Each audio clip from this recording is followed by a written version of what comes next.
How to get $200 Harbor Freight coupon codes. Let's get started. Launch your preferred browser.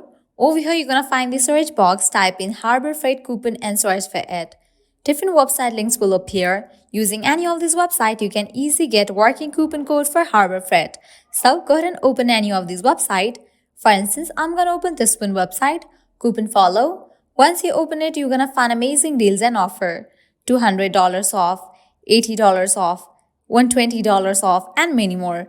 Head towards any of the offer that you want to grab, just go ahead and click on the offer. So here is the code, copy it, then click on redeem at Harbor Freight. You'll be directed to the official website of it.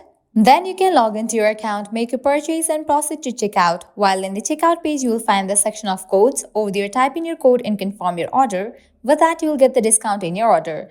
Likewise, you can also try out other offers. As in this page, you're going to find tons of amazing offers and deals. Just scroll and check.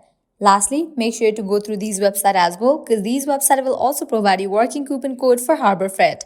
This way you can easily get $200 Harbor Freight coupon codes. At the end, if you guys find this video helpful, don't forget to like, share and subscribe to our channel. Thank you.